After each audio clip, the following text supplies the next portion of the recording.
All right, welcome back to Top Gun Podcast. Sorry for the late start. A little technical difficulty, but we are good to go as ever. Welcome to what we're going to call Season 2, Episode 3, where today we are going to break down the AFC and NFC South divisions. We're going to compare them with each other for the sake of just doing it. No real rhyme or reason, but maybe it'll help us decide who the divisional winner is going to be in the NFL, AFC, NFC South. And so in order to get that kicked off, I'd like to welcome all my good friends, JovanniSchefter. What's up, Cooper, you guys? Coop Dog Sports. Cooper the Coop Dog Sports. Yes, sir. Oh, well, good boys. To be back again. Good to be back again. All right. Let's just like we've been doing, just for the viewers at home, what we're going to do is we're going to kind of introduce you to what we've been doing, and then we are going to get right into it and just kind of pound this out, the AFC South and NFC South, and then we'll get into some around sports. If you are catching this live, thank you for joining us. If you are not catching this live and you are following along, we will have chapters tagged in this so you can kind of bounce around throughout it. So with no further ado, here we go. The AFC South division. And for you guys watching at home, that's going to be the Texans, the Titans, the Colts, the Jags. Last year's AFC South champion was the Texans by the skin of their teeth, and I do believe that the Jaguars were right there on their heels, and for a long time there, for the first half of the season, it appeared like the Colts were going to be the Super Bowl champions until Danny Dimes, the Achilles heel, kind of getting into the Iliad before we were at the Iliad, right? For those of you that have caught the movie, I guess. Yeah, I haven't watched the Odyssey. I haven't. I've heard good things. I mean, the story is really good. My number one recommendation is going to be the Wishbone version. When I was a kid, there's this little dog on PBS that told stories, and his name was Wishbone, and it was amazing. And that's how I learned basically all my English folklore. Anyway, here we go. All right, boys, let's break it down.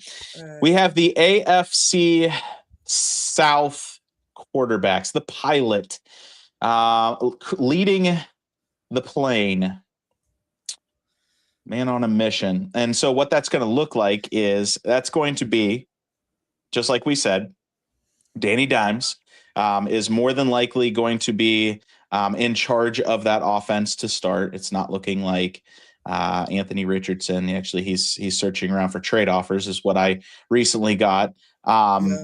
And so we got Danny Dimes, we've got CJ Stroud, Trevor Lawrence, and kind of the individual who took over at the end of last year, Cam Ward, who first overall draft pick last year, rough start, started to come on a little more at the end. So, all right. So if I had to ask you to rank them to start, how would you put them? Let's go, Cooper. Start us off. Well, I mean, we got a lot of solid quarterbacks here, but I think there's one guy who is the most consistent, I would say, and most proven of all four, and I would have to go with my number one as Trevor Lawrence. It's kind of tough because obviously with Cam Ward, you saw the flashes last year. CJ Stroud has had great moments, but I mean, he's also had some pretty rough ones. And then Daniel Jones, it's just a matter of if he can get healthy and stay healthy. And I think then he'll be good. But even then, he's number 2 to Trevor Lawrence in my book. Yeah. Okay. Giovanni? I definitely agree with Cooper. Okay. So T. Lawrence, and you said CJ Stroud next? Both of you? I don't know. I was between CJ Stroud or Daniel Jones. Sounds crazy, but I was between those two. If you were to ask me 1 year ago today, Daniel Jones would not be at the top of the list. In fact, true. I don't even know if we'd have him up there because there was such the such a stigma a around. controversy. Well, they Yeah. didn't know who was going to be the starter going into the beginning of the season. So, Yeah. um, my only hang up here for this one specifically is, and I agree with you completely, wholeheartedly. I think that Trevor Lawrence is number one. And my only hang up with that is number of playoff victories. Yeah. And off That's the fair. top of my head, I can't, you got to ask Google when you can't think of off the top of your head. Yeah. Who has more playoff wins? More playoff wins. I think Uh, that's Stroud. Trevor Lawrence One, I guess. or CJ Stroud? I think it's Stroud because he got 2 playoff wins. He does have 2. I know he has 2 playoff wins, but I cannot for the life of me. Okay, so Trevor has 1. And so this is going to be our hang up. And I do feel bad for CJ Stroud, who, by the way, looked like an absolute freshman in high school going into day 1 of training camp. I don't know if you guys caught those pictures or not. He just looked clean cut, got a haircut, didn't have the dreadlocks, and Yeah, wasn't he wearing? He was just wearing like just a plain big white tee. baggy Yeah. white tee. And Yeah. he looked like a high schooler, to be honest with you. I think he trimmed his goatee, He's stuff going like that. the humble route. He's Yeah, quiet. trying to play it down. Yeah. I think the biggest thing with CJ Stroud over the last 2 years. Now, his rookie year was absolutely amazing. Sophomore and junior slump for the most part. He did have a team that went to the playoffs, but it wasn't because of their offense. Their offense was actually kind of pretty stagnant, to say the least. So, but here's where I'll defend CJ Stroud. CJ Stroud has had crazy number of injuries on that offense. Yeah. He's had multiple wide receivers go down and out. Nico Collins, Tank Dell, Joe Mixon last year. Just he could not get any help on offense.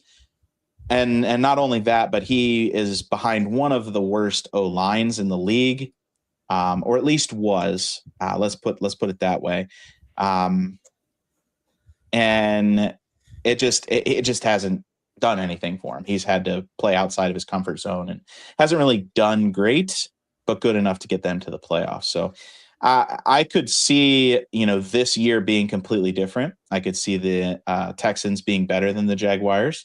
And who knows, at the end of this, we could look at it differently as well. But yeah, I struggle with CJ Stroud only because he hasn't had much of a shot.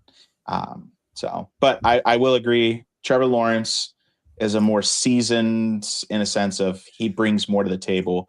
I think in the league that we have, he has some good weapons right now, and he is a pocket passer. He can scramble. He's pretty quick, and he's very intelligent. So I will agree with you there with Trevor Lawrence, CJ Stroud. And then Cam Ward definitely has the potential, but we saw some glimmers of hope from Daniel Jones last year before his Achilles injury. And if that tells you anything, it should tell you that the Minnesota Vikings are really bad at identifying quarterback talent. Yeah. Let's just say that, because you have Daniel Jones and Sam Darnold come out of Minnesota 2 years ago and arguably for the first half of the season be the 2 best quarterbacks in football. Yeah. So, that's I mean, Vikings fans. and now they have 9 2 quarterbacks that are, it's JJ McCarthy and Kyler Murray, who knows? We'll get to that. We'll get to that here. Well, we already went over that one, but yeah, it's just, Anyway, how do you guys feel about those 4 spots? That's understandable. Understandable? Lawrence. That's understandable. Trevor Lawrence, best quarterback. Cam Woods, still potential. I would agree. Yeah, I think it's tough just because of how injured all of these quarterbacks have been, especially CJ Stroud. I mean, that's like one of those big ifs that like we talk about so much. Where like, well, if he gets healthy, then he'll be number 2. But if he's not, then you might see those positions fluctuate a little bit. But Right. I think that's pretty accurate and into how I think the season will play out. Yeah, no, I can agree with that. Let me zoom in here a little bit for you guys. Sorry, that was so zoomed out. So, All right. Okay. So that brings us to running strike backs. force, running back, right? Mhm. Okay. So 2026, here's our running backs in the AFC South. Because it did change a little bit. Yeah. Cooper knows firsthand about this. We do have Jonathan Taylor, who again was arguably one of the best running backs in the league last year and the year before. Had an amazing rookie year as well. So he has proven that he is a reoccurring thing. He's probably going to be playing for a contract here, and we saw what that looks like for our good friends Jahmyr Gibbs and Bijan Robinson. Right? I mean, they got paid this week. Yep, they did. Well deserved. All right. So we also have Bajul Tootin, David Montgomery, and Tony Pollard. I'm gonna have to point out the obvious here so that we can save some time. Jonathan Taylor's the number one running back in this division. Easy. Hands That's down. Easy. I mean, that one's an easy place. But then I'd have to go with Tony Pollard's nothing to sleep on. He had some pretty good years there after Ezekiel Elliott left Dallas that he played pretty well. So well, in fact, that he got a contract from the Titans and has been the starting running back with the Titans for the last couple of years. So, however, David Montgomery has played pretty well in his career as well. If you do recall the NFC North Lions, he was the knuckles to Jahmyr Gibbs, right? Sonic. So this is a close one, and this is kind of a toss-up here, but younger team, personally, I'll take the forefront on this pick here since you guys did the other ones, the quarterback ones. But personally, I think that Tony Pollard is going to struggle a little bit more than David Montgomery. And so I think that they're both strong, fast runners and they'll both get production. But I personally think that David Montgomery is going to be better. What do you guys think in that second spot? I would definitely agree with you. David Montgomery, he was a great player for the Lions, and then he got traded. But I would definitely agree with you to put Montgomery at the second spot. Okay. Yeah, I think it's tough just because the way Montgomery thrived was as a partner to another. I mean, and granted, he is with Woody Marks, who is still a good running back. But it's not going to be as balanced of a 1-2 punch where when you have Jahmyr Gibbs and David Montgomery, two high-level starters on any team, they're just back and forth and back and forth. Now I think he will be carrying a bit of a heavier load, but I still think that he is strong enough to be able to do that. And I would have to agree with you. Yeah. I will say this, only because we haven't talked a lot about this individual. But Bajul Tootin, he was behind. I'm saying his name wrong because he recently came out and said how to say his name. I know I'm going to mess it up. I think it's HN, but it's ETN, right? Yeah. Did you guys see that interview where he said people have been saying my name wrong, but I've never corrected them? Yeah. Everyone says what ETN, but it's ETN. It's spelled ETN, but he's from the Bayou. I mean, he went back down to play with the Saints, and so it's got kind of the Creole or Louisiana slang to it, and so it is Etienne, not ETN. So anyway, Tootin was behind Etienne Aiden. Last year, didn't get a lot of touches, only had 300 yards rushing. But the Jaguars do run kind of the swing offense where a lot of checkdowns. ETN got a lot of checkdowns last year. And I think that that's why a lot of like I'm looking at ESPN right now, and he's ranked pretty high. In fact, he might be ranked higher than David Montgomery and Tony Pollard. But I don't think that that's necessarily. I think that's a system grade. Like he's going to get a lot of touches. Whereas I have to put David Montgomery at that second spot. So if you guys don't disagree with me there, I agree with you. I'm going to put David Montgomery at that second spot. I agree. Okay. Yeah, I'm with you on that one. Okay. And I think that, I mean,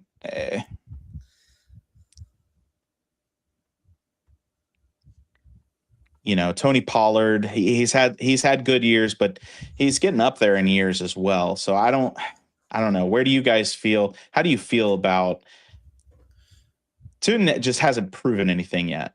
That's my biggest thing with this is that he hasn't had a chance to. This is a sophomore season, but at the same time, might prove something. I don't know. It's hard for me to decide on this one per se. I would put Pollard at the 3 spot just to be safe. Okay. He does have the career stats. The last 4 years he's been 1,000-yard rusher.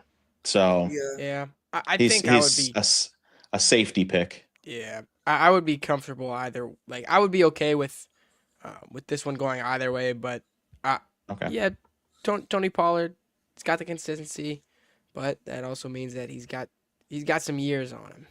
Mm-hmm. Yeah, that's true. I think consistency is big for sure. I mean, you know what you're getting. You're going to get a good you're going to get a good product there. I don't think that it's a bad product per se, but it's not great. It's just good. So I think that's why he falls in that third spot there. He's good, period.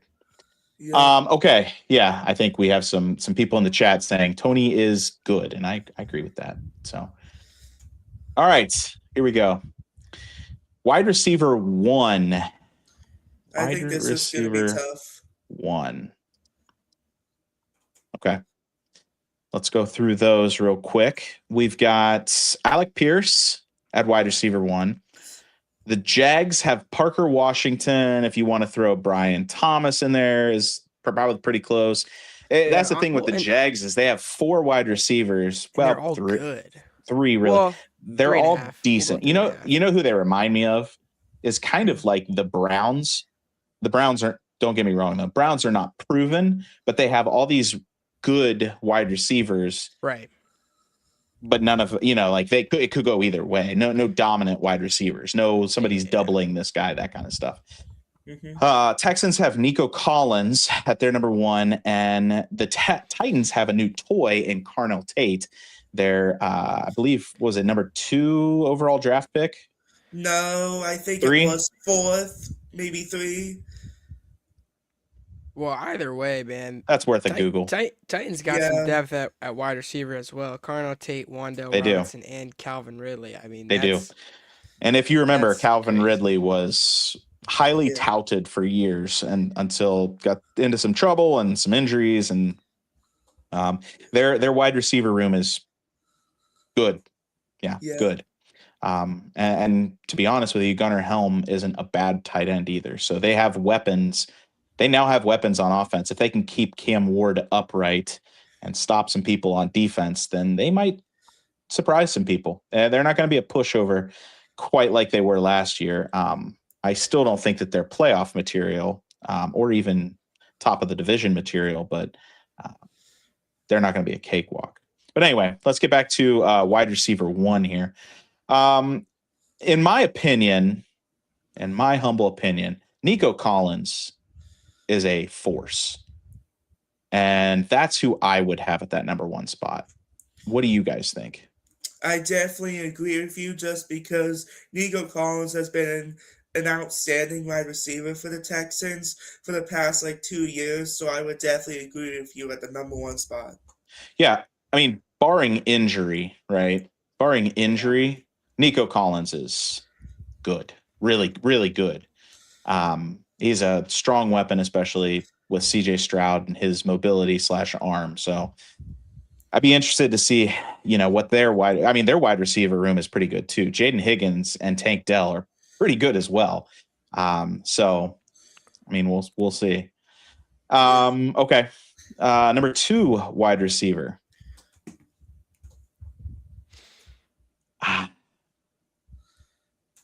This is going to be Cooper. You might have to take this one over because my bias as an Ohio State fan might take over here, and I'm gonna want to put Carnell Tate at number 2. And I don't know if that was our reasoning behind Tootin. He hasn't proven himself, but he's a dog. I watched him play for the last 3 years, and he's that good. He's that guy too. I was between Tate and Alec Pierce. Yeah. Honestly, I don't know, man. That's a really hard one. Yeah. Really hard. I agree. Somebody's going to be upset when we make this. Yeah. Based on that. We might get clickbait. We'll see. Yeah. All right. I'm going my bias. I'll eat the comments, but I've been watching the highlights of training camp, and being an Ohio State fan, Carnell Tate will pop up, and he's just running so smooth, and his routes are crisp, and he's catching balls, and I'm sure those other guys are too, but he just looks like he is NFL ready. And you got to think, like, I know they're tearing Marvin Harrison apart, but look at what has come out of Ohio State in the wide receiver room for the last 7-8 years now. Going back to crazy. You can go back to Chris Olave, you can go back to Michael Thomas. It's just been unreal. So I got to give Carnell Tate and the Ohio State wide receiver some love there. That might be what I get the hate from, is the Ohio State. Too much Ohio State love there. It's okay. Okay. It's okay. And then next, I agree with Cooper. I agree with you. I think Alec Pierce he could be that guy on any other team. I think that he is that good. And then, so that leaves us with either Parker Washington or Brian Thomas Jr. And I know they've had some problems with Brian Thomas Jr.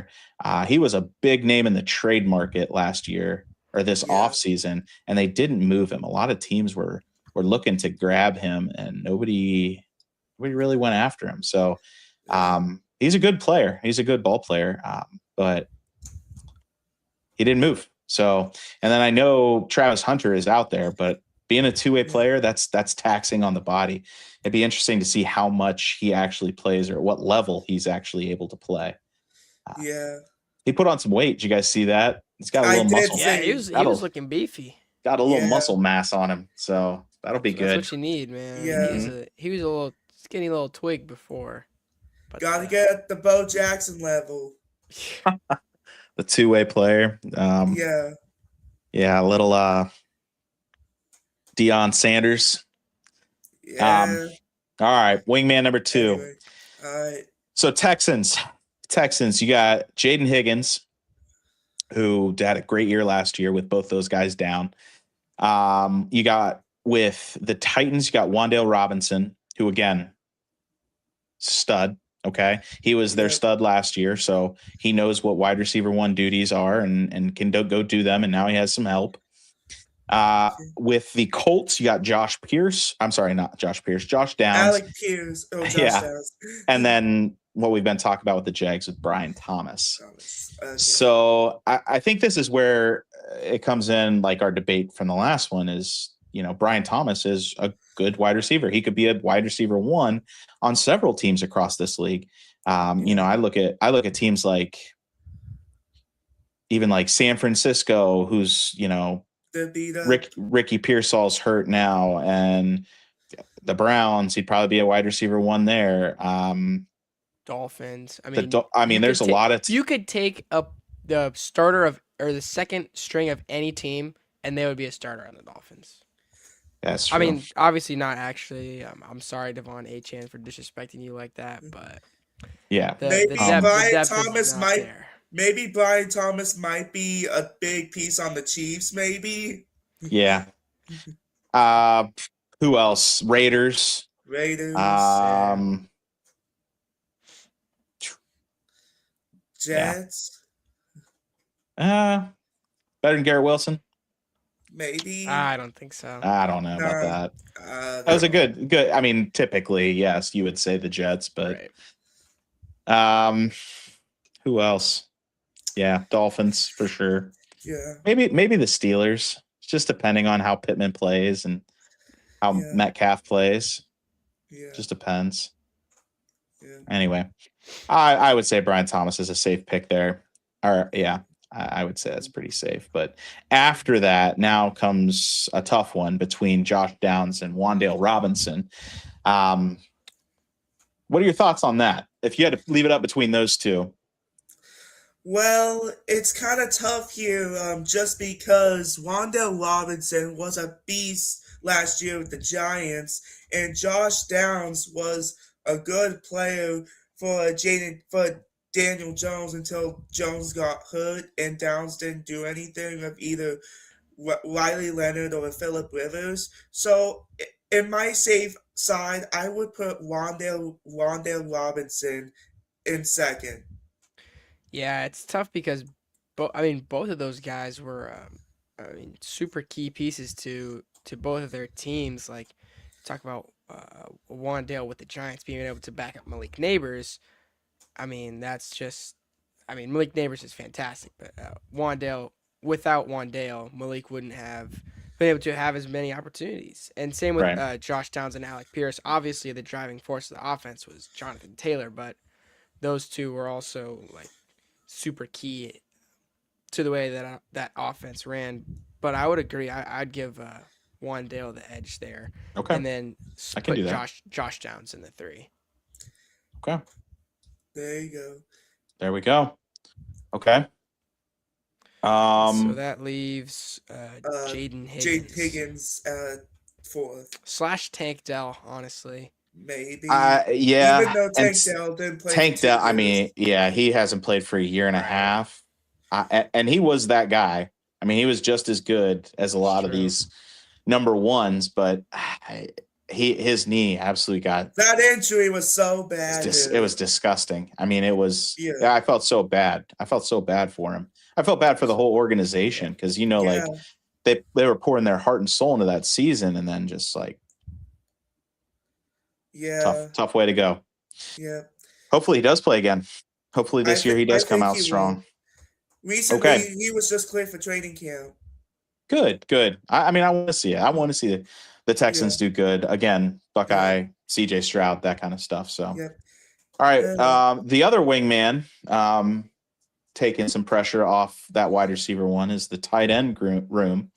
And I think that one person does stand out because of how good he was in college and how good he played his rookie year, and that's Tyler Warren. Yeah. I think that T. Warren definitely kind of goes way over those other 3, but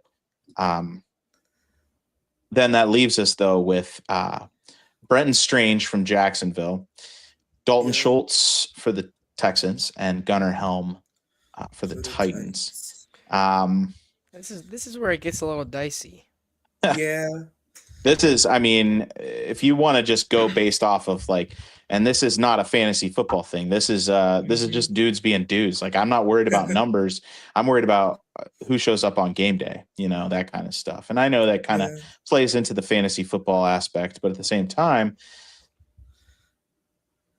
right now, what I'm looking at here is, according to tight end rankings, Brenton Strange is ranked ahead of Dalton Schultz, then Gunnar Helm. And so I'm okay with going with that, because when I say ranked ahead of, I mean, like, those are the next 3 tight ends. None of them are great tight ends. I'm sure they're great blocking tight ends because of the offense and how they run their offense, but they are not true receiving tight end. Tyler Warren would be the only true receiving tight end. And when it comes to production, as far as offense, that's what we're looking at is getting receptions and getting down the field and catching touchdowns. So if you guys are okay, I would go just like how ESPN has them ranked, or how some of the other National corporations have them ranked. I would agree with you. Dalton Schultz is getting up there in years. And Gunnar Helm is a little young, and they didn't use him very much. But when you look at the Titans, like we were saying before, you look at the Titans wide receiver room, Gunnar Helm is going to be used more in pass blocking and run blocking rather than being that fourth wide receiver to go out.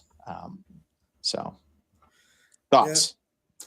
This is an understandable tier for the tight ends. Mm-hmm. Okay. Move this down a little bit. Okay. If you agree with that, then I agree. We'll move it back over. Coop? You agree, Coop? Yeah, it's tough just because, like, when you look at the depth chart, like, most teams' tight ends are, like, the guys who most people know the least.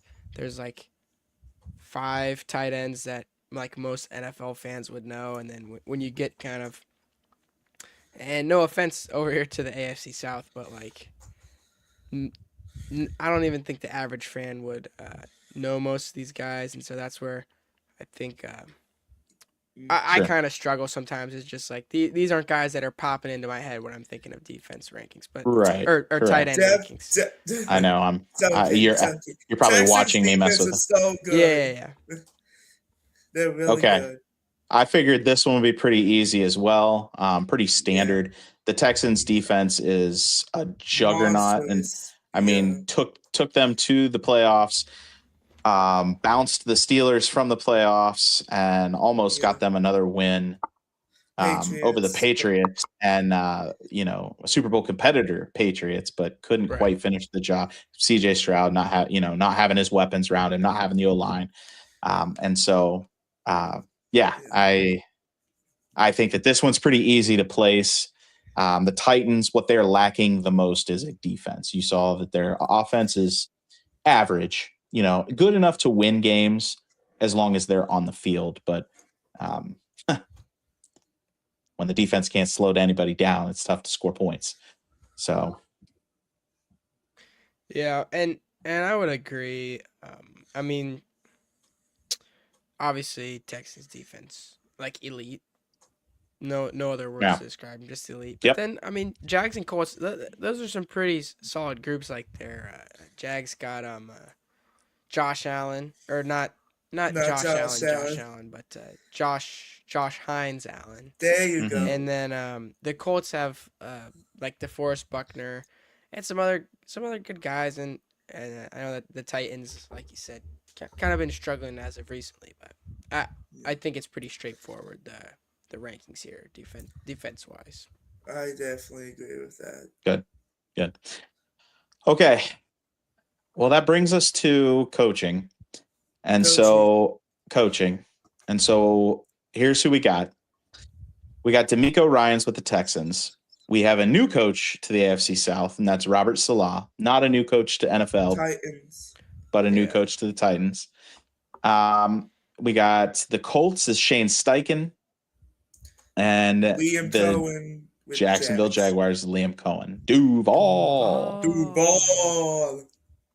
Yeah, so he took some heat for that in the interview, but it's pretty funny, and I think he laughs about it now too. All right, so here's what I'm thinking. I think that looking across Robert Saleh, and I'll speak first to Robert Saleh. He was on a bad team, and that bad team played worse.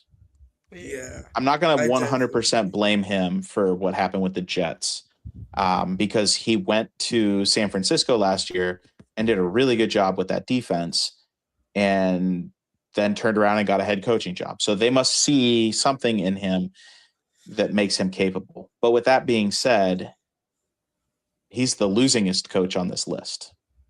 Yeah. He has not proven really anything as far as head coaching goes. Do I think he's a bad coach? No. I think he coached a very bad team when he did get his shot. Doesn't make him a bad coach. He just hasn't won a lot of games. So he's still looking for that identity piece. And I think the losses were not entirely his fault. No. Some interesting quarterbacks that came out of there. Yeah. Wilson, Zach Wilson. Wilson. Yeah. I mean, he had Sam Darnold. Yeah. For the Super Bowl MVP. for the shortest time. Yeah. That's So, where but that. Oh, he was man. seeing ghosts out there. Yeah. Have you seen that? It's like a famous meme of Sam Darnold. At one time, he was out for a game because he was sick, and they posted this terrible graphic. It's the Sam Darnold out for mononucleosis. I saw that. I really saw so that. bad. Yeah, that was a ER blunder. Absolutely, Just an interesting time there for Sam Darnold fans and Jets fans. Jets fans, yeah. I don't think he ever really got a fan base until he made it to the Vikings, where he won some games with the Vikings. And even with the Seahawks. And now with the Seahawks, now he has support, and I think absolutely revived his career. Yeah. So, like 100%. Could play in the league for another 10 years after that, hands down. Okay, so that puts us with the next two. Okay. Or next three. Now, in my opinion, what DeMeco Ryans has done with that defense and then also getting playoff wins, I like Liam Cohen. I think that he's good. I think that he'll be good. I think that he took over a bad team from Urban Meyer and made it a playoff team. You know what I mean? Like, you're taking over a team that was a laughingstock of the NFL, and in 2 years you're making the playoffs, or could have made the playoffs. Yeah. They're one or two pieces away from being a really good team. So I do think that, but I'm going to have to go with DeMeco Ryans. Number one. What do you guys think about that? I definitely agree with you, just because DeMeco got 2 playoff wins in his coaching career, and Liam Cohen didn't even got a playoff win last season as the first time head coach. So I would definitely agree with you for putting DeMeco Ryans at the number 1 spot. Okay. Yeah, I mean, well, how long's he been coaching now? What, 2, 3? This is his third. I think that's year? his. I think he came in with CJ Stroud. Fourth year now. Okay. Right. And so in that time, he's already won the division multiple times and turned around a team to, I mean, every year they're almost expected now to be in the playoffs, like the way we're looking at it, right?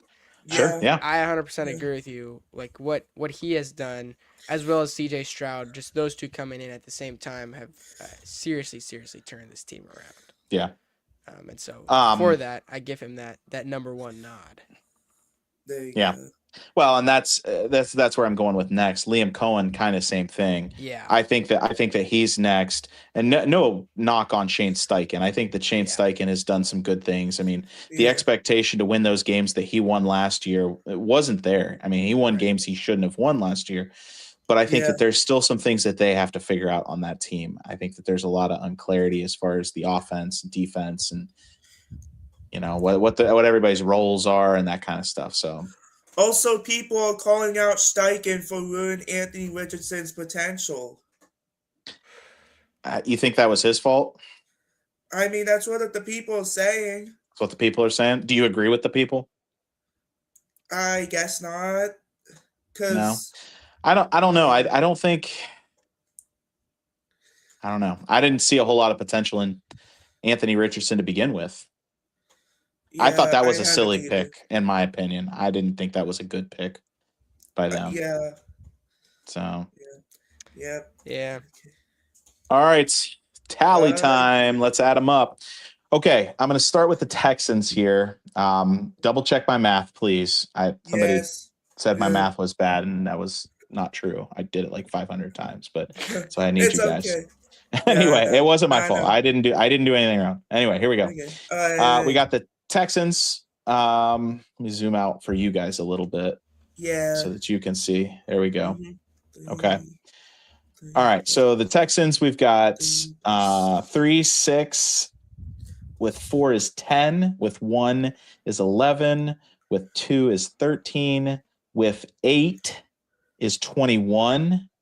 Yep. And with the coach, you have 25. Or Yep, that's 21. 36. 20. It should be 22. Oh, So- yeah, because of the air defense 2 The times. coach. Yeah. Okay. So let me do it one more time real quick for those math people at home. I will try it again. 3, 6, 10, 11, 13 plus 8 is 21, and another 1 for coach. oh, is I added the 22. one that was in the team column. Okay. There you go. Yep. Don't add that one. That's just our label. Okay. So we got that. You see 22 points for the Texans. All right, let's do Titans. We got 1 point, and 2 is 3, and another 3 is 6, and another 3 is 9, 10, 12, 13. I have 13 points there. Okay. Good? Yeah. All right. Cool. Clean that up a little bit there. The Texans do have 25. Okay, let me do it again. Texans, 3 for quarterback. Another 3 for running back. That's 6.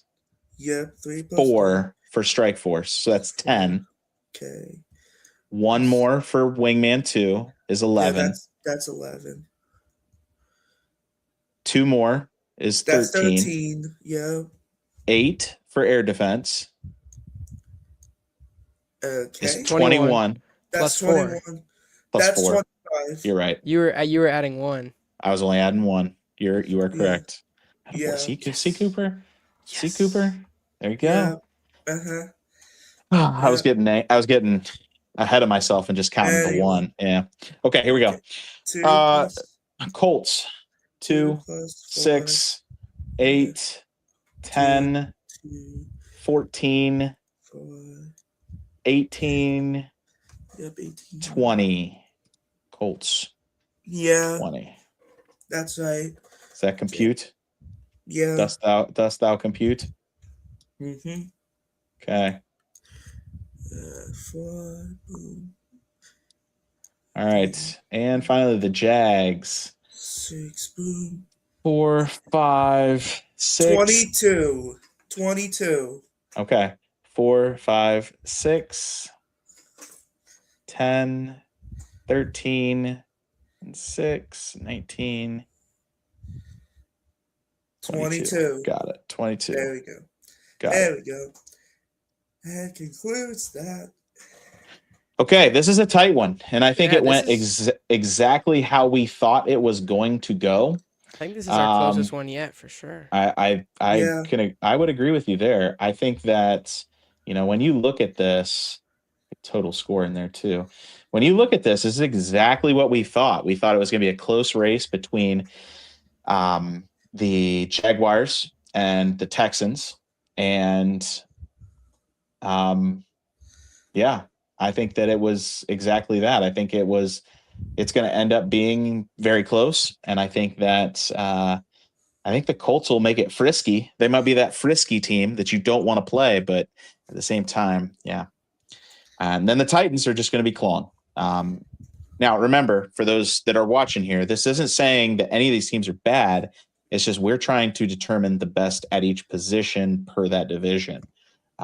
We've had divisions where the tight ends are, the best in all of football, but, we might rank them 4th in their respective division. Stuff like that. Okay?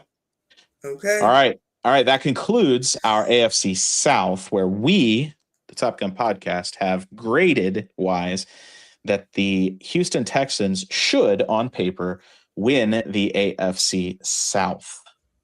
On to the NFC South. Yeah. NFC South. NFC South. I like that transition sound. That was good. Yeah, that was you guys know the video of the guy playing Madden, and he's playing as Greg Jennings, and he breaks his leg. Oh.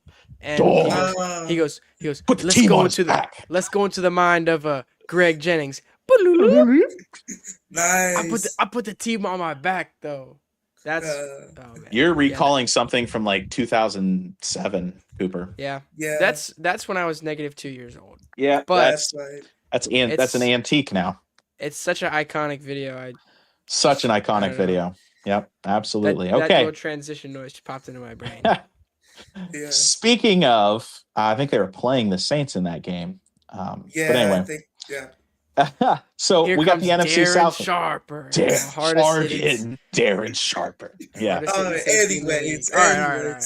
Yep. Sidetrack. Anyway, here we go. Alright, NFC here we South. go. We got the Bucks, Saints, Falcons, Panthers. Here's what I want this time. What are your predictions? Who do you think is going to win before we do the math here? Before we let the data talk. Oh, Go ahead, Do Cooper. I want to go? Oh, never mind. Like, Cooper, what you team can is go. going to win the whole division? Or Yeah. What do you quarterback? think? How do you think this is going to shake out? Man, I think it's going to be tough. I think, honestly, we're going to end up pretty close between the Buccaneers and Panthers. That's how I think this whole thing is going to shake out. And honestly, I might have to go that way quarterback-wise as well. Okay. Giovanni? I would have to agree with Cooper. I think the Buccaneers and the Panthers will beat up on each other for the division. But I would say the Buccaneers. Okay. The Bucks are down some guys. That's the thing is, Yeah. if I But had to pick right now you still gotta have the Baker magic. listen, Baker's good for one or two of those games. Yeah. Here's what I'll say. Falcons are a quarterback away. They don't know their quarterback room yet. Tyler Shook is good, but there's not a lot offensively there. Chris Olave is great, and then they did get ETN, but I don't know. The Panthers are a bit stricken with the injury bug right now, and they're going through it. But I mean, we watched them last year in that game against the Bucks, and like Tet McMillan is a dog. Yeah. But so is Emeka Mbuka. Let's let the numbers pan out. I think I have to agree with you. I think it's going to be Bucks, Panthers, and then probably Falcons and Saints is going to be close. I think the Falcons might have more pros than Joes than the Saints. Like when we go to do these numbers. So, all right, let's check it out. Here we go. All right. Pilot. Let's check out the pilot here. We've got, if we look at the pilots, I already mentioned Tyler Shook. We've got Baker Mayfield, shake and bake, and we'll find out about the Falcons. It's either Tua or Penix. Michael Penix. Yeah, and then Bryce Young. So, with that being said, is this an easy pick? No. You don't think? Honestly, I mean, for the first two, it's not.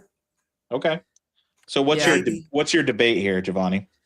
I would say Baker Mayfield is better than Bryce Young just because Baker has taken the Bucs to the playoffs 2 or 3 times, but I would say Baker Mayfield is deserved at number 1 and Bryce Young at number 2.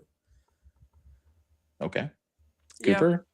I can get behind that. I just think, like, I know, especially Panthers fans, I hear this a lot from my friend who's a Panthers fan, but every year, oh, this is Bryce Young's year. This is Bryce Young's year.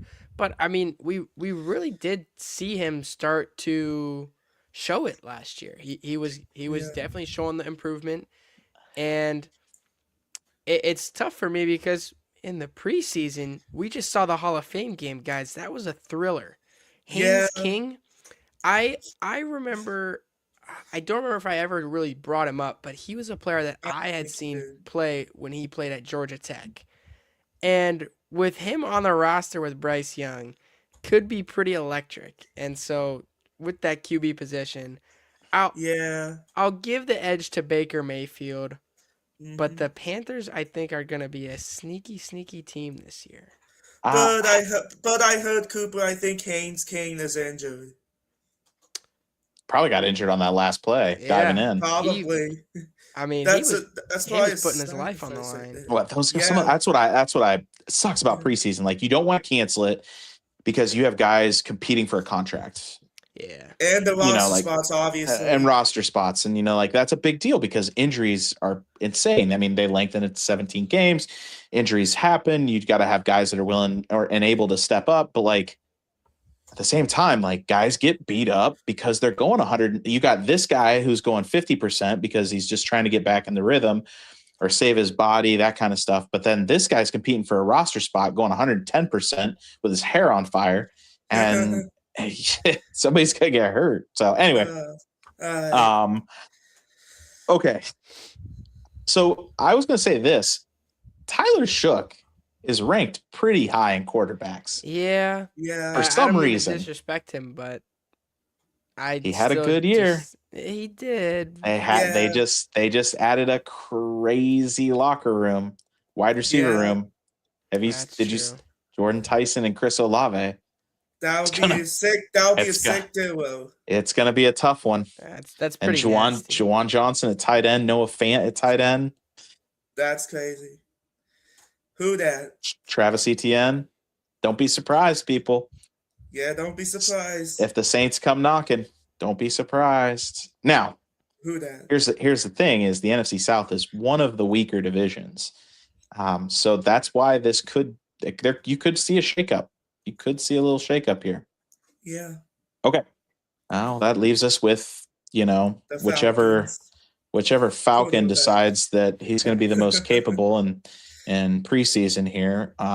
You look at Tua and Michael Penix. He's one injury away from one concussion away, by the way, I guess. Dying. I mean, I worry about that too. Like we might see Tua die on the field at some point. And I don't wish that. I don't at all. Like I don't like watching those videos. I don't like doing any of that, but he is one hard hit away from some big problems. He should have hung it up. He should have hung it up 2 concussions ago. Yeah, the concussion fingers, that stuff's so scary. Yeah. That's awful. Yeah. Anyway.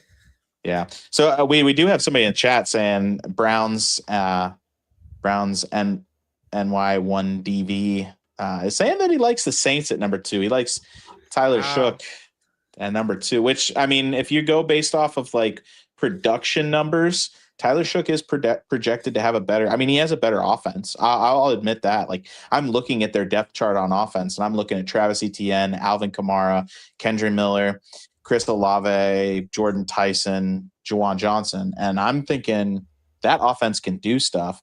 It's Ty Carter Roller. He graduated from high school. Oh, okay. But yeah, I'm looking at that and I'm just like,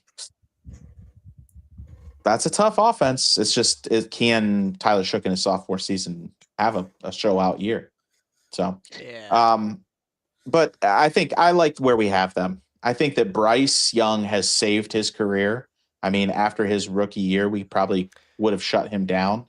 But at the same time, I think that he resurrected it here in these last 2 years, especially with the little playoff push there last year. So, yeah. Okay, running backs. This one should be relatively easy. All opposed to Bijan Robinson being number 1. Of course. Yeah. I'm in favor. Any nays? No? Okay. Oh, yeah. All opposed to Travis Etienne being put at number 2. I'm in favor of that. Yeah. Okay. All opposed to Bucky Irving at number 3. Yeah. Yes, you're opposed, or no, you're not opposed? I'm opposed. You are opposed. You're opposed? All right. I'm okay. I meant not opposed. I meant not. Okay. Not. All right. Good. Got it. Yeah. Got it. Okay. Well, that leaves us with Chuba Hubbard. And Hubbard and Rico. Again. Not Rico Dowdle. Nope. He's with the Steelers. He's a Stiller. The Stillers. Now, again, this is one of those, and I think, Cooper, you were getting ready to say it. This is one of those where I would take any of those 4 guys. But when you're talking about Bijan Robinson and Travis Etienne, those are two really good running backs. In fact, like ETN there for a while was one of the best in the league last year to start the season. Chuba Hubbard had his weeks, man. Followed by Alvin Kamara, who we know like is Yeah. a seasoned. I mean, he's definitely lost. He's put some miles on the car on those tires, but at the same time, he's getting up there. he's one of those guys that might be knocking on the Hall of Fame door here in a couple years. So yeah, and so where I was going with Debating. this is the depth in running back in the NFC South is kind of wild. Like each team has two running backs they're all really strong. Like Bijan and Brian Robinson Jr. as your 1 and 2 for the Falcons. That's kind of scary. Even going to the Panthers where they have Chuba Hubbard, Jonathan Brooks, and Trevor Etienne. That's like, I mean, it's kind of crazy. And then, like you said, Travis and Alvin Kamara on the same team is also wild. Yeah. Right. Okay, that brings us to the number ones. And this is going to look a little bit different and kind of sad after Mike Evans left. But right now they have Emeka Mbuka. And understandably, because he had a show out year last year in his rookie year. Chris Godwin's coming off of a pretty big injury. He didn't play at all last year. And if he did, it was minimal, You got Drake London, who's going to be a first round draft pick in a lot of fantasy leagues and maybe a high second round, that kind of stuff.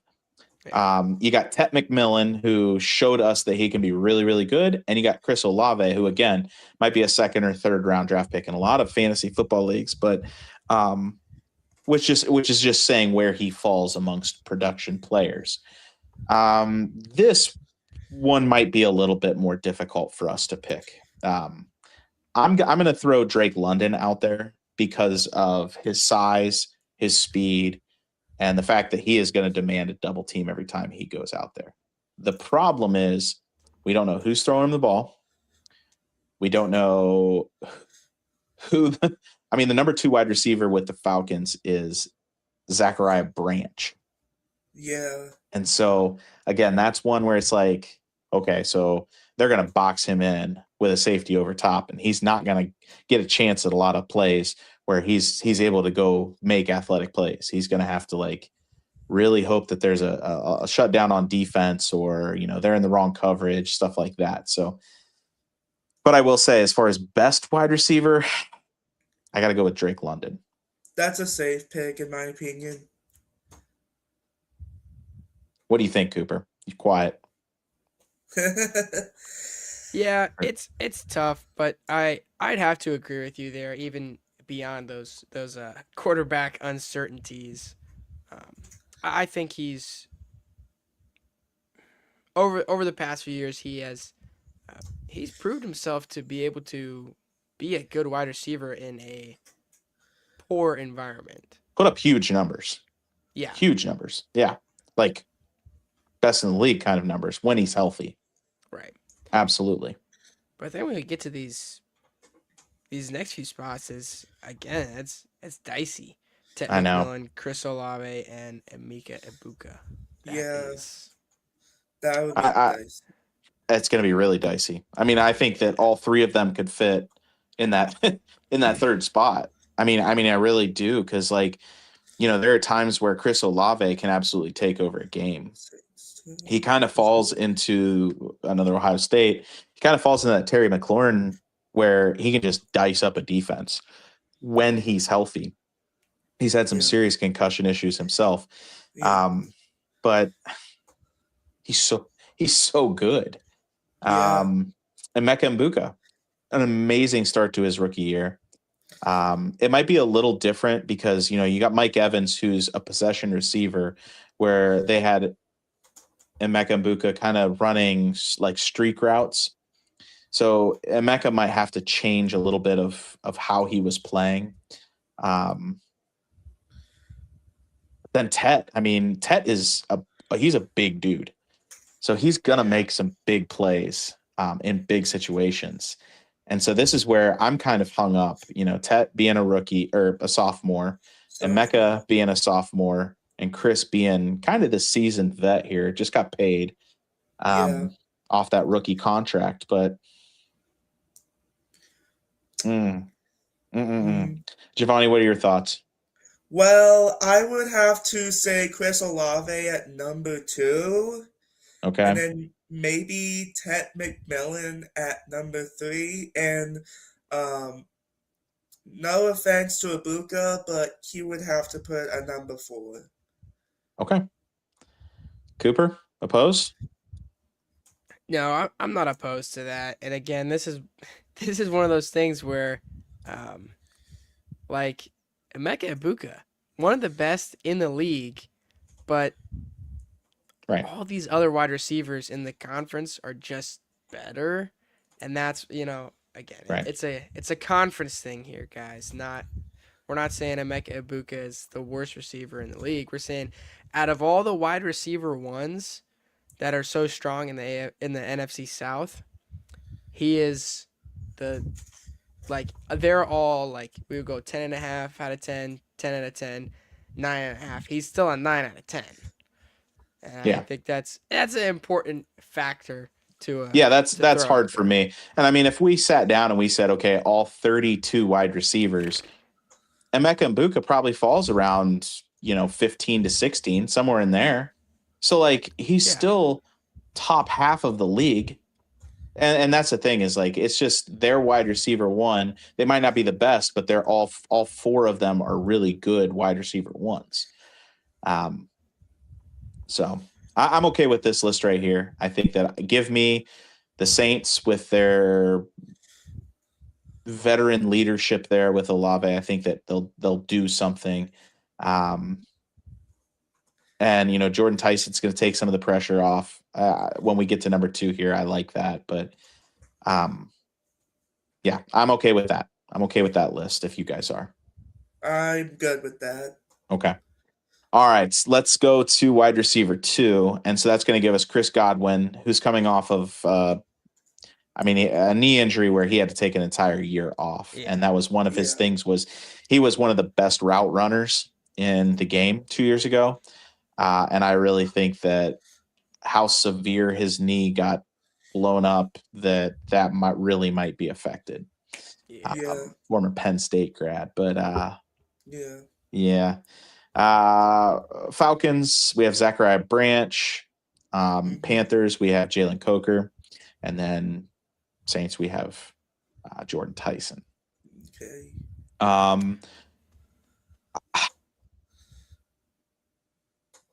Part of me, because of watching, I got to ignore years past. Chris Godwin was really good.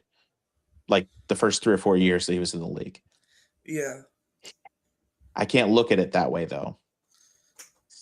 Because right now I want to take Jordan Tyson as number 1. I think that, what we saw in college from him is that, this year's draft, we're going to see some wide receivers really fill in some gaps and be the face of the league here as they develop. But Jordan Tyson is one of those. And so I tend to lean toward Jordan Tyson going into that 1 spot for the Saints. What do you guys think? I definitely agree. Jordan Tyson, he's going to be an unstoppable duo with Chris Olave. I would tend to agree with you at the number 1 spot for Tyson. Okay. Yeah, I would also agree with you there. I think Tyson is he's the strongest wide receiver too. Yeah. Yeah, I don't think it's a matter of. I think he's just the best, most athletic. Yeah, he's gonna put up the best numbers there. So yeah, okay, I'm okay with that. Like I said, that's where I was leaning. All right. Don't do that. There we go. Now it becomes difficult. Jalen Coker and Xavier Leggett played really well for the Panthers last year, but like I said, Chris Godwin he's a Pro Bowler before the Pro Bowl became a joke. yeah. So would you guys agree with this one? Let's make this easy. Let's say Zachariah Branch. Branch. I'm thinking he's falling all the way to that 4th spot. And so I tend to agree. This tends to be a debate to the Bucks and Panthers. We'll kind of simplify that. Yeah. So Chris Godwin or Jalen Coker? I would say Chris Godwin, in my opinion. What about you two? I don't know. And again, this is one of those ones where it's like just returning from that injury is just such a big deal. And I think if he's able to kind of return to form and stay healthy, then he will definitely be a good wide receiver too. And I think that would give him that number 2 spot. But I'll actually give Jalen Coker the edge just because he's not recovering from an injury. Nonetheless, an injury as intense as what Chris Godwin has kind of been going through. So I'll give Jalen Coker the edge, but that's one of those ones where it could go back or forth based on who's healthy or who's not. I agree. No, I agree with that. I think that the ceiling for Chris Godwin is way higher. Yeah. Because if he comes back and he does well, then it's going to be he's going to be awesome because he was awesome. I mean, he didn't really play a whole lot last year. But he did. So that's So I would assume that he's going to be healthy. I assume that he'll be okay. And I think that this is just one that it's going to be tough to pick between the two of them. So Coker didn't get a whole lot of looks, but he proved that he could do it and do it well. And so I think that he probably will get more touches and have a little bit more production. Again, it doesn't mean I think that those two are like literally right next to each other in the rankings. Yeah. It's a situation where it's like one then the other, and it could just be day to day kind of thing. So, all right, tight ends. I think that there's one that kind of stands out, and he's one that's so tricky because he's had good years, he's had really bad years. He was projected to be one of the best tight ends to ever come out of college football, and then also has been one of the worst tight ends to come out of college. But he's had good years, and every year he's gotten better. And I think that now that he has Drake London, Bijan Robinson, Brian Robinson in the backfield as well, Kyle Pitts I think he's legit. He's a legit wide receiver or tight end, plays like a wide receiver, big body frame, but he's good. He's pretty good. And then I think the other one, I think we've already mentioned him quite a bit, is Juwan Johnson. I think that he is, he's one of those guys that, again, big body, big frame, going to do a lot. And then he's backed up by Noah Fant, who is a good tight end. He's a great tight end. Played for the Broncos, played for the Seahawks. Never really kind of fit in anywhere, but he'll be just fine. Then, I mean, one that has been in the system and has got tutelage from one of the all-time greats at tight end is Cade Otton. That's where I was going. Yeah. Playing under Rob Gronkowski for a season. But still, like, when you get to play with Rob Gronkowski and Tom Brady, like, that's got to mean something. I don't even know if Gronk played with Otton. Yeah, he was a rookie that year. Interesting. Okay. Well, I thought Gronk didn't play with Otton in 2022 because Gronk retired in 2022. Was he a rookie in 2022? Yeah. So Gronk retired in 2022. Let me look that up. If I'm right, then I'm the smartest sports person there is. Smartest ever of all time. JovanniSchefter for you. Yeah, Gronk retired after the 2021 season, I think. Because that would be the 2022 off season. Don't worry, I'm looking it up. You're right. Yep. You are the smartest. Sorry, Coop Dog. Maybe I'm thinking of Cam Brate. That's who I'm thinking of. Oh, Cam that makes Brate. sense. That makes sense. C That makes B C. No, I don't know. That makes sense. Who knows? Okay. I don't know where my brain was going there. Okay. Yeah. Tight end. We like it. Yep. Dislike it. Yep. You like that Yep. order? Yeah, I think that's good. Yep. Good. Okay. Okay. Defense. All right. Defense. And this is a big deal because we're 2 points here. So Yep. defensively, here's how I have them stacking out.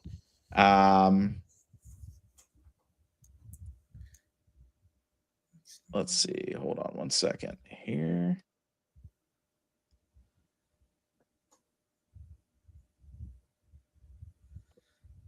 To be honest with you, I don't think any of them have good defenses. Yeah. It's not a matter of good or even great defenses. Let's see. I have the Saints, the Falcons, the Panthers, the Bucs. Wow. Yeah.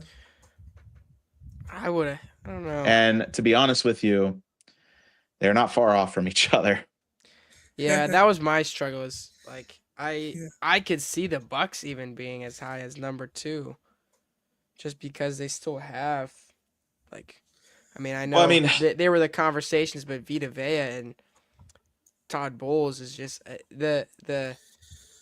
I think Todd Bowles is losing the locker. I mean, we'll get to that when we get to the coaching, but he's said some things and done some things, and he is on the hot seat. The management, I mean, there's people.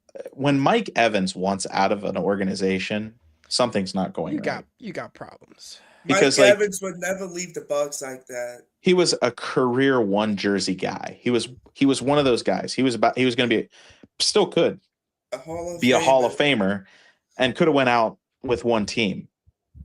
But right now he's not. Baker wants out. Vita Vea wants out. Like all these guys who are like top tier players, Pro Bowlers, what are like all pros for them, kind of want out. And so that one worries me about Todd Bowles. Yeah.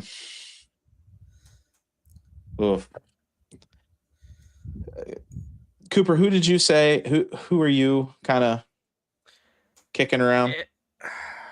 I don't know. It was tough for me just because you said how similarly they are all just kind of mid. They're like none of them are really exceptional defensive units, but I do like the Saints at number 1 just because of their core, like Cam Jordan and Demario Davis. Demario Davis is with the Jets now. Is he? Oh gosh. Well, anyways, you know, I still do like the. Yeah, he is. Oh man. I told you. Terrible. It's JovanniSchefter strikes again. Yeah, I like Saints at number 1. But you do bring up a good point. It's a coin flip there. Yeah. I would say the Saints. It's honestly a coin flip with all 4 of them. And in my opinion, I mean, you're talking just like middle. You're talking, okay, so if we grade them A, B, C, D, F, all 4 of those teams sit somewhere around like a C to C minus. Not great. None of them are great. And none of them are going to make noise in the playoffs. They might get there, but they're not beating a high-powered offense. None of these guys. Yeah. And that's teams like, so for example, I would put Dallas Cowboys defense somewhere around there. But they have a high-powered offense, like a much more high-powered offense than any of those 4 teams. Yeah. So the Saints have a newer coach, same coach from last year, Kellen Moore. Yeah. Defensive minded. They have.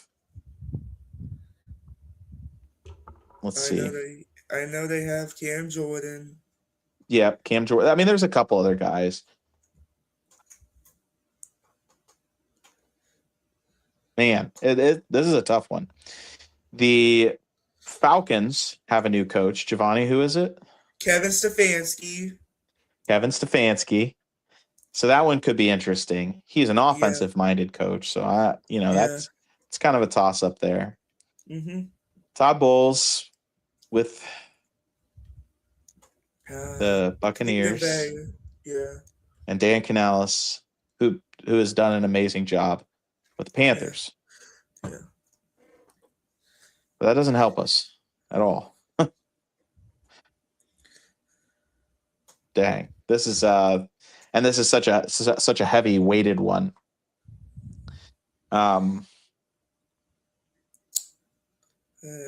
Man.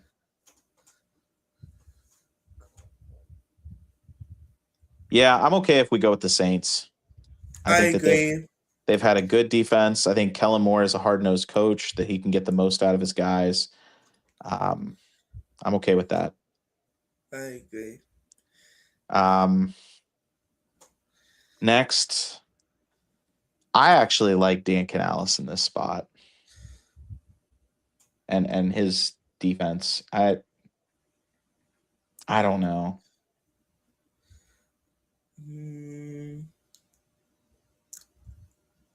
The Falcons' defense played pretty good last year, though. Yeah. Let's go Falcons. Sure. I know you'll get hate in the comments. Yeah, everybody thinks their team's the best. Yeah. I get it. Been there, done that. Yeah. Yes. Bucks number 1. Bucks at 4.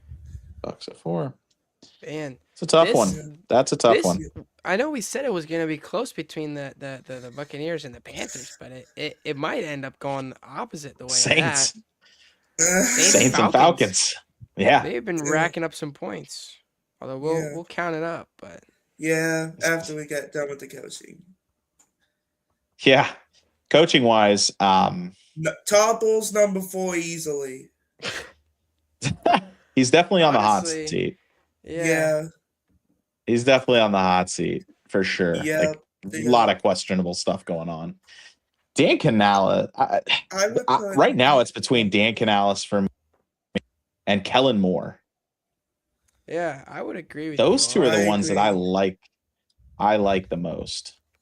And then Kevin Stefanski. I mean, here's my thing with Kevin Stefanski. Did we get the best out of Kevin Stefanski those last 2 years? No. Because not a chance. Horrible quarterback play. Because of horrible ownership. Yeah. That's my opinion, is that they basically put him in handcuffs and said, go run this team, and we're going to fire you, but we'll pay you. Any time you see the Browns ownership in a headline or any major move, I almost every time I just go, I'll put my head in my hand and I'm like, what are we doing, guys? But yeah, I'm with you on this one. I think Canales has done a great job with Bryce Young and he resurrected the team. Yeah, took him to the playoffs. The way that he's allowed him to progress and just like they snuck out of there last year and they took him right, like you said, to the playoffs. Yeah. So I'm with you on the coaches rankings. Yeah. Okay. Sure. All right. Let's tally. Help me out here, guys. Let me zoom out. Zoom out. Good call. Yep. There we go. Okay, so Giovanni, can you do this math in your head? I'm not going to be rude, but I cannot concentrate. I don't know if you can do it. or I might have to mute you. All right, 14. Here we go. I also have 14. Yeah. 6. 7. Sorry. 9, 11. 2, 13. 14. All right. All right. Perfect. That's surprising. That was our number 1, wasn't it? Yeah. That's pretty rough. Oh, boy. Okay. We Let's might go be here. fired after this. Oh, we're gonna get so much hate when I post this. All right, let's 8. go Saints 2, 5, 26. 8. Holy smokes, dude. Yeah. 2, 5, 8, 12, 3, 15, and 8, 23, 26. 26. Gosh, Saints. What the boy. heck? Well, I know we're gonna get so much And hate. well, and remember, guys, this is not a Yeah, mathematical I'll be right. equation It's at about all. sounding confident. Yep, this is not mathematical. This is Hey, hypothetical listen. on paper. You heard it here first. Saints are winning the NFC South. Okay. Well, Let's we not haven't done the say other it yet. math. We haven't Let's done the not other say math. it Come yet. on now. Oh boy. It Who might knows be the about those Falcons. Yeah. All right, here we go. Stop fooling 1, us. 5, Oh, 9. 4 plus 6 plus 22. 22. 22, yeah. Yeah, 22. Wild. This is, I'm telling you, we were going in reverse order now. Let's get the Panthers. 3 plus Okay. 1. 2 plus 3 plus 4 and 4. 18. 17. I had I have 18. I have 18. Oh, Do whoops. it again, Giovanni. Okay. 3, 4, 6, 9, 10, 14, 20. Oh gosh. What? All right, I'm gonna have to do it. All right. All right, 3, 3, 4, 3, 6, 9, 10, 9, 10, 14, 14, yeah. Plus and 4, 4. 18. Yeah, 18. That's 18. That's 18. Okay. All right, good. All right. All right. We math good. We got it. All right. There we go. Okay. So our official Top Gun podcast prediction here for the NFC South division is that the New Orleans Saints We'll win have the been division. resurrected by Kellen Moore and Tyler Shook. Suck. Oh boy. Get ready. Buckle up, Saints Oh. fans. Headed to the Super Bowl. By the way, we have to instantly clip this. Put it on. I'm clipping Put that. it on. I'm Put it on clipping everything, and I'm then we're gonna clipping come. that. We're gonna come back to it in In like half a year and be February. like, "Wow, we were so right." Here's the thing: is we had so many arguments on these. Like Yeah. when we go back through, it's like Jordan Tyson. He's a big question mark. He's a rookie. You know what I mean? Yeah. Travis Etienne. Like he's in a new system. I mean, he's a great running back, but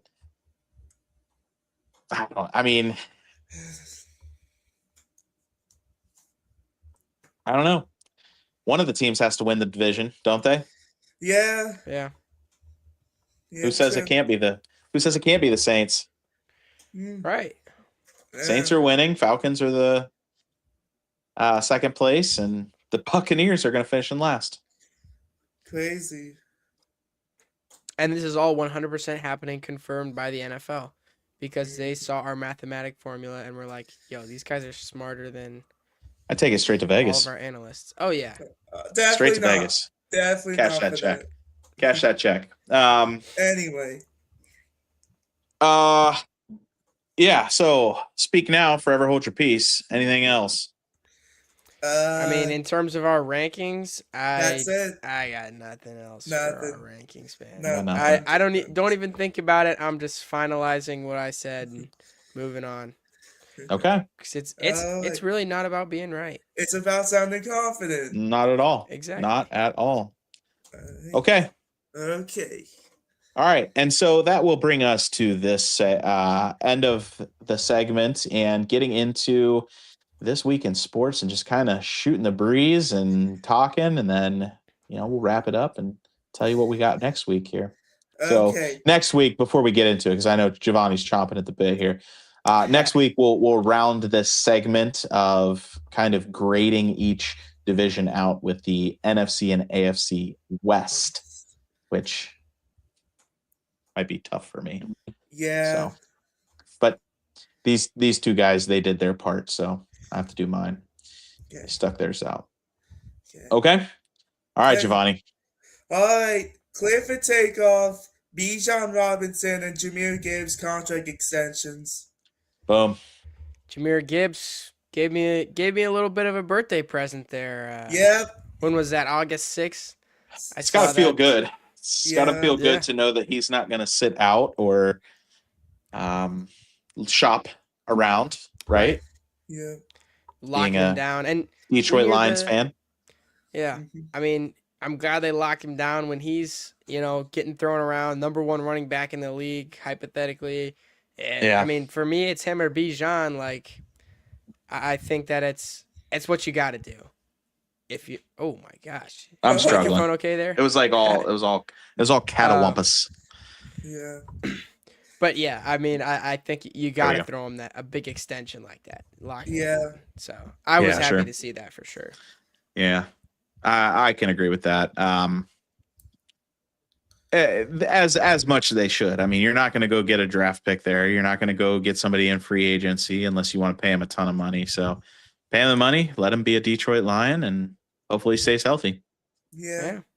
Yeah. Same with Bijan Robinson. I mean, lock that guy up and go in the draft and get a quarterback. I mean, and they should be pretty good. They should be good as long as Kevin Stefanski finds his new niche and they get that quarterback and Bijan stays healthy. So Yeah. All right, Giovanni, keep going. All right, clear for takeoff. I got accepted to the history of sports class. That'll be fun. Yeah. Yep.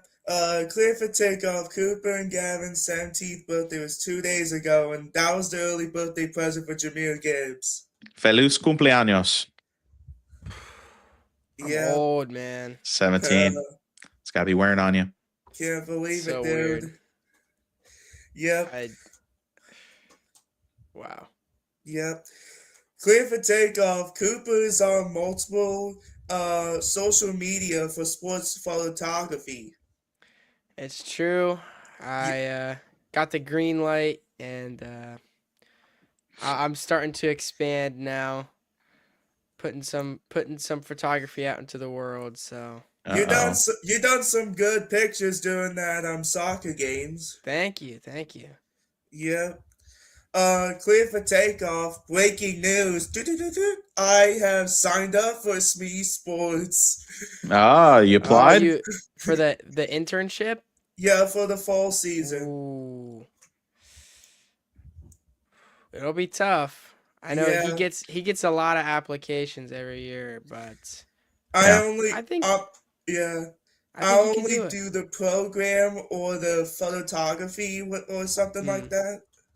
Okay. I think you could do it. Yeah, I think so too. Sure. So clear for takeoff. I had lunch with Grady and Santa, and it was great. And at the end, we were doing some dumb teenager stuff, which that was completely funny. So, other than that, it was pretty good for me. What were you guys getting No, up to, I don't want to know. I don't want to yeah. know. I don't want to know. We'll keep that off the pod. Keep that off the pod. Yeah. But Giovanni's up to no good. Shenanigans. Other than that, the lunch was good. I cannot hate on that.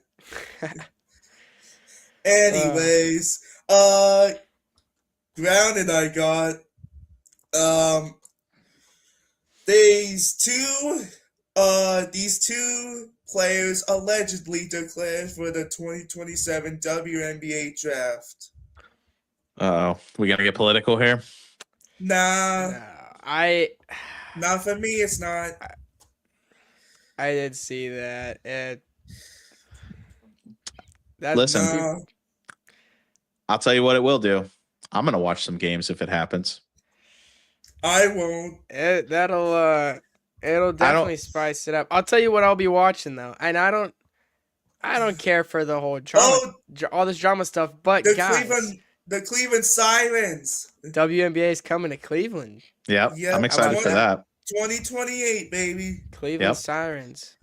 Yeah. I mean, that was my very exciting. I was a little bit sad that they didn't come back as the Rockers. Because it was a trademark. Yeah. Yeah, I know. But still, I mean, with that. Sirens is pretty sweet though, playing in I It thought it is. was Lake Erie. so I watched the live revealing of the name, and they literally Yeah. spent 40 minutes talking about like the history and why they were excited and what it meant. And I was like, just tell us the name, and then you can go. They didn't want to lose all their viewership. I get it, because it was a live launch on YouTube, and they just they drug it out, and I was like, this is terrible. This is terrible. Yeah. But yeah, I'm glad they were able to find something that something new. Like that's one of the things is you don't want to, and that's what I think is really nice about a lot of the like newer generations coming in with the new branding and stuff. And for a while everyone was just animals, but now you get a lot of new stuff with the especially Mythical. the WNBA. You get a lot of cool things, and I'm glad that the team up here in Cleveland was able to find something neat and tie it into the city, like with Lake Erie and everything. Yeah. And I think that's awesome, and I can't wait. Honestly, I think it'll be great. I can't wait too. Yep, it'll be good. I think it'll be positive for the city, which is good. Put another team in Rocket Arena. Mm-hmm. Yep, that's true. Yep.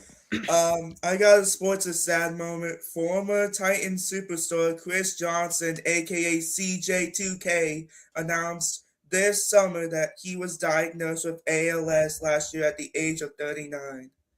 Yeah, I had seen that a little while ago, and I mean, just the rate at which it has progressed is just, I mean, it's terrible. I have so much respect for anyone who's going through that, like the ALS challenge. That I'm glad that they are bringing awareness, because it just seems, I mean, it's wild, man. ALS has to be one of the worst diseases out there. I mean, just from what I've seen with it, it's got to be like, to get that news. There's no fighting it right now. You can't fight it. Yeah, which is tough. Yeah. Okay. Grounded. I'm gonna have to say, the Browns training camp, because it's either Shedeur Sanders or Deshaun Watson every single day. What's your opinion on posting the post-practice quarterback scores? That is so flabbergasted. Yeah, I don't know. No other team does that. Yeah, it's just there's just such a stigma around quarterbacks in Cleveland that whoever is running the social media and keeping track of these. Pardon me, Kate Cabot.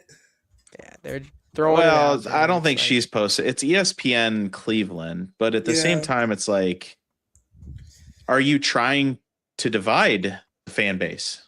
I really what they're trying to do. I know that Browns fans don't like, a lot of them don't like Deshaun Watson because of off the field issues and whatnot. Right. And I know that a lot of them like Shedeur Sanders. But I'm sure if anybody sat them down and been like, hey, listen, this quarterback's going to help you win games. Yeah. No name attached. They wouldn't care. They wouldn't care who it is. Yeah.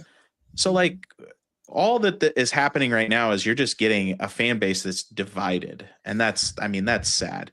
And I think that that's on ESPN Cleveland putting that stuff up every day. That's on them. Yeah. They can own that one. I think it's ridiculous that they do that. It is. At the end of the day, the coaches know who the best quarterback is. It doesn't matter which reps they're getting, which team they're getting the reps with. The coaches are doing what they need to do, and there's a reason behind it. And I ESPN Cleveland can sit on the side with a clipboard and post it and get a lot of clicks. Putting those stats out there, get a lot of clicks and a lot of comments. That's the reason they're doing it. Has nothing to do with helping the fan base. Yeah. So, Browns-NY1DV says, "What's opinion on Caitlin Clark?" That's Carter, right? Yep, Carter Wooler. Yep. Caitlin Clark, I think she's a good baller. Yeah. I think she's starting to get kind of into the like Steph Curry before for his like second championship, like the kind of searching for fouls. I don't think that she's like a flopper per se, but she definitely tries to draw attention to herself when she is fouled, and it does look kind of ridiculous. But at the same time, she's a great ball player. Like through and through. You can't deny her ability. And I mean, the Fever have gotten a lot better since she got there. So I don't. Yeah. Her and Sophie Cunningham, man, dynamic duo there. And I will say, not only is she, I would say she's the best shooter in the WNBA. We saw it when she went toe to toe with Steph Curry, right? She was shooting in that competition from the NBA 3-point line and only lost by a few points. Yeah. I think she's a fantastic shooter, but I actually wanted to talk about a different incident that happened with a Indiana Fever player. I don't know if you guys saw this in a game between the Chicago Sky and Indiana Fever. Oh, I saw it. So the Chicago Sky guard, I think it's whatever her name is, Carrington, hit Sophie Cunningham. Sophie Cunningham was going up for a layup. Divisional. Yeah. She just Divisional Carrington just clobbered her, hit her in like the side of the head. Yeah, she grabbed her around the neck, choked her down, and then got called for a flagrant 2 and was removed from the game, and then went on to social media and posted about it, and was acting like it wasn't her fault. Oh and I'm gosh. like, I'm not gonna say what she posted, but it's like, come on, I thought the whole incident was like, what are we doing? You can't foul somebody as hard as she did with intent to stop the play. I get that. Like, we watch the NBA, happens in the NBA all the time, right? Mm-hmm. Especially with like role players on defense, they're willing to get ejected to help the team out. Yeah. But like, to not own it in the end is what. Be like, as much as I don't want to say this because he's an annoying player, be like Pat Bev. Patrick Beverley will go into a game, get 5 fouls and a technical. Dylan Brooks, or Dylan Brooks, and they don't go on social media and complain about it. That's where I'm at with that. But I wonder, her response. I wonder if there's more to it. Like, if it wasn't necessarily directed right at that play or not, but I'm not 100% sure. I know that Sophie Cunningham is all over the media for other stuff. Various reasons. Yeah. And so that's where I was going. If maybe it was directed at something that was said during the altercation. You think it was a hit? I don't know. It's just one of those things where it's just unnecessary drama. I'll tell you what. Yeah. In the last 3 years, we've talked more about the WNBA than ever before. Oh yeah. So they're doing something right. Right. It's just what does the ultimate picture that is painted look like? Because like, are you trying to paint this picture of the WNBA just being this dysfunctional, catty, mean girls club, or do you want them to be like?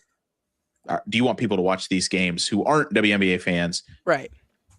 Because they want to see good basketball. You know what I mean? Like the catty fighting, or do you want to see good basketball players? So I don't know what narrative they're trying to put out there, but this is what all we're seeing in social media is just all the catty fighting that is going on either on the court or off the court. Yeah. Carter just said, did you see that fight at training camp from Spencer Fano and Jared Verse? Good. No, I like that. Yeah. Let the boys duke it out. Get them fired up. I like to see that from Jared Verse. Mm-hmm. He's there. He's angry. He's ready to go. Yep. He's a young player. So is Spencer Fano. Like, let's have at it. I'm sure it's hard lining up against a guy every day for a month straight and just basically punching each other in the chest over and over and over again and not having emotions about it. You know what I mean? Yeah. Like, so good. Yep. Now, I don't want to see any of them hurt or, kicked off the team. So, like, keep it under control, but bring the emotion. Yep. Grounded I got I forgot me already. Grounded I got. I'm gonna have to say. Oh, I forgot already. Dang it. It's all right. I can fill in for you if you need me to. No, it's okay. I'll actually say, sports is awesome. Okay. They are bringing back the ice bucket challenge for the NFL. Yeah. In honor of Chris Johnson. Yeah. Yeah, Yeah. Bill Cowher did it. Roger Goodell did it. Marshawn Lynch did it. Yeah. Those are special people that Mhm. did that for him. Yeah. And speaking of special people, if I could interject for a moment, Sure. this weekend, guys, the Hall of Fame celebrations were getting up. I mean, the parade looked fun. Of course, I wasn't there because we had the Carnation Parade on the same day, but they Yeah. also had some inductions, and it was just really cool seeing a lot of local presence, like in just like Q92 posting Mhm. stuff Yeah. about it, and so many people who normally cover like high school sports are getting these opportunities because it's a local event here in Stark County. It's just Yeah. really neat to see, and something that I think is awesome to look forward to, and it's something like kind of weird about the NFL Hall of Fame being in Canton, which is like for such a large corporation to not as it's a more of a regional thing, being Yeah. in Canton, Ohio, rather than it's like Houston, Texas. Yeah. But yeah, It is special. No, I mean, the fact that we have this in our backyard every year at the same time before school starts, it's pretty awesome. Even if you can't make it out to the game or the induction, there's always something going on in the Oh, yeah. city. They have their roundtable discussions, they have their sit downs, their owners dinners, like those kinds of things, and it's pretty neat if you get a chance to be a part of any of that. Even the concert that was going on tonight, I know that's a Yeah. big deal in this area, Yeah. and they always bring in some of the biggest names too. So Yeah. I also saw, I don't know if you guys saw Drew Brees working a shift at the local Canes. Canes. Like, what the That's Yeah, heck? crazy. I've been to that Canes about 50 times. So Right. yeah, That's But- mad expensive. I think you had to be in line to get some chicken Yeah. fingers out there, but Yeah, that's That'd have been mad cool. expensive. that'd have been cool. So Yeah. Yep. all right, anything Okay. else, Giovanni? Before Okay. I think I might had this in my head now, I guess. Grounded I got. I'm gonna have to say, no, actually, clear for takeoff. Drew Brees' speech from Sean Payton. okay, Yeah, I did see that. It was really nice. It was a nice thing. Yeah. That's it. Coop Dog, you got stuff? Yeah, I had a few. I did have one from the NFL. Morrison, you might have had this. I believe this was this might have been yesterday, but Bryce Young had a sideline interview. If you guys know Dave Stevens, he's a pretty famous broadcaster, and he was born without legs, and so he's interviewing Bryce Young on the sideline, and he's asking questions to Bryce Young, and Bryce makes a comment, and he says, I think it's just important, something about this, something about that, and just knowing where my feet are, and and Dave goes, well, speaking of feet, and he just kind of looks down, and he doesn't have any, and I think that's I what think did that's Bryce Young do? I didn't have this, I- but I think that's grounded for Bryce Young, and I guess grounded for Dave Stevens, but oh, I'm Oh, sorry. I'm sorry. grounded? Bryce Young. Yeah. That's terrible. Anyways, no, it was a funny Bryce moment. Young. They were both soon. having a laugh about it, but Oh. no, he's Dave Stevens. Just shout out to him. First of all, he's Yeah. got like he's won some Emmys and stuff. He's awesome, dude. But no, Bryce Young. That was I just saw that clip. That was wild. Yeah. I'll move towards something that I think you guys were expecting me to cover. If you saw anything about this, the World Athletics Under 20 Track and Field Championships. First of all, I can't believe track and field season is still going. That's always Wow, that's baffling to me. crazy. It just keeps on going and going and going.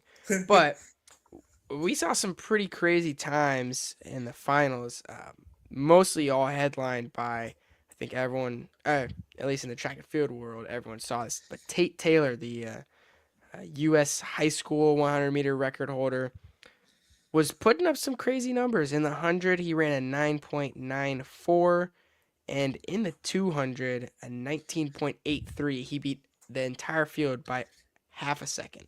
Dang. It was just wild. But the one thing that I do really like a lot about when you get these kind of world athletics under 20, that's when you get to see a lot more of these like really interesting like youth talents from around the world. Obviously, you get a lot from America just because of the culture we have around high school sports. But in the 200 meter, the third place athlete was a kid from Barbados. Fourth place was from Trinidad and Tobago, fifth from Japan, sixth from Jamaica, seventh from Switzerland, and these aren't even like like nations where you would expect them to have like some incredible sprinting talent. Obviously, the big two, USA and Jamaica, but like what I've been seeing so much of is these Caribbean countries have just really exploded, as well as a lot of African countries as well, like Botswana and South Africa. I mean, it's just really awesome to see all these kids just show their talents on an international scale.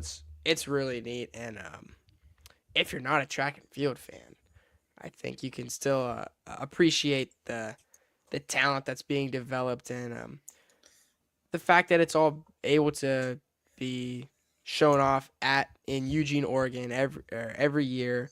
It's just awesome to see. But no, that's really the only two I had. Giovanni, you have a lot, and looks like you have even one more now. Yep, I might have more than one. Clear for takeoff. Cross country is around the corner. Yeah, that's true. Cross country is just around the corner. I Yeah. believe after. So is football, by the way, guys. High school football. There's only like 2 weeks. 2 weeks. Yep. That is wild. Yep. As well as, all high school fall sports are like golf is already underway. I know that. Mhm. We'll be seeing boys tennis soon. Boys and girls soccer, cross country, football. It's gonna be great. Fall is one of the best seasons for sports. It's gonna be awesome, no question. So for when you do photography in SME Sports this season, how are you gonna how are you gonna separate time from broadcasting into photography? Well, fortunately, I would say semi-fortunately, SME Sports, we don't cover every single Alliance game, so Yeah. most likely any home games that he's not at for soccer, I'll be there either watching as a fan or taking pictures, and I'll try to make it out to, or I said boys tennis earlier, it's girls tennis in season. Try to make it out to just, anything that he's not covering. I'd like to just make it to, and anything I'm not busy during like that time, because I do a lot of stuff. But football, I will actually be able to commentate again. Just balancing my time You'll is just the probably be biggest at the thing. school every day. Yeah, Yeah. basically. It'll be volleyball games. You'll be at volleyball games, even if you're not Yeah. doing the broadcast. You'll be Right, at. right. Yeah. That'll be crazy if I get on the SME Sports partnership with Cooper. That'll be crazy. Yeah, that would be wild. We would have a loaded roster there. Yeah. That'll be Yep. fun. Yep. So round that I got Cleveland Guardians season it's pretty trash. It's looking bad right now. They're fourth in the division now, losing 2 out of 3 to the White Sox, and Yeah. this is not looking great. It's getting so worse. Yeah. They have a month and a half to get it together. I just got my Stephen Kwan jersey too. Nice jersey, bro. It's a nice Thank one. you. Yeah. Yeah. I actually Luckily, have to he's still on the shout out- team. Yeah, yeah. That, I have to Hopefully. shout out to. I have to I shout out. hope he doesn't get traded this Well, Oh offseason. yeah. He'll be a free agent this offseason, so hopefully he signs Yeah. with us. But Well, I was you gonna know how say. that goes. Paul Yeah. Dolan, man. Got to shout out Jr. for that. Oh, Bought it from him at Days in the Park. He had his stand, so got a good deal. Yeah. Yeah, definitely support him and Henry. They do a good job. Yeah. Shameless plug. Shameless plug there. there You you got go. anything, Morrison? Oh no, you guys actually took a couple of mine there at the end, which is fine. Yeah. Hall of Fame's a big deal. Hall of Fame game, we got that in. Guardians stunk it up. Yeah. As far as NFL, I just had some news that's really not that big of a deal. Teddy Yeah. Bridgewater retired again. Yeah. Um, I can't believe it. And then I mean, they also, yeah, Josh Teddy Dobbs, Bridgewater, yeah, man. they signed Josh Dobbs, so that'll be. I really Josh hope Dobbs is a great backup. He's good for a Yeah, couple man. wins. I really I hope love- Teddy Bridgewater goes back to high school coaching. Yeah. Yeah. Well, and they made the Teddy Bridgewater rule. Yeah. In Florida State High School. That where would pay all the high school stuff. Well, yeah. including So the food and all the that. coaches are allowed to now give their own money and support the students, because what he got in trouble for was, buying pads or buying equipment for kids who needed it, or buying food for the team out of his own pocket. And whatever Florida High School Athletic Association, that's not acceptable, and so Yeah. he was not able to It was coach anymore. tampering And in a way. Yeah. yeah, but then they created a rule, and there's like Yeah. an allowance of how much coaches are allowed to give, and yeah, I think it's good that rule came in place. Yeah, Shout that's out Teddy- that's a Teddy pretty Bridgewater. sad way that Teddy B had to get out of the high school coaching that fast. Yeah, well, I mean, he can go back now that I think the rule is in place. Yeah. So, Yeah. I mean, we'll have to see how that goes, but Teddy Bridgewater, man, what a guy. Yeah. So. Yeah. All right, let's send it home, and in order to do so, The game. let's do a 17-0. Okay. All right. Our goal here, we're going to try and get a perfect season. Our best one, the last one we got was 14-3. So that's just Okay. probably an That's A-. So here we go. New game. All right, Loading. here we go. All right. Well, Washington Yeah. Commanders. Oh, Yep, best players. We want to put I together would the have- best. Jaden Daniels or Mm, Terry McLaurin. Terry McLaurin, Jaden Daniels. man. O-line isn't great. Defense isn't great. Mm, Yeah. Terry McLaurin's our best bet there. yeah, let's try McLaurin. Scary Terry. All right. Okay. Cincinnati. Do you go Joe Burrow or do you go Jamar Chase? I think you have to go Jamar Chase. I Jamar think you do Chase. too. Yeah. I don't think there are many wide receivers Yeah. better. Terry and Jamar might be good though. Yeah. Bears. Oh. Bears. Okay. Do you go Colson Loveland, Oh. or You could go. Ben Johnson?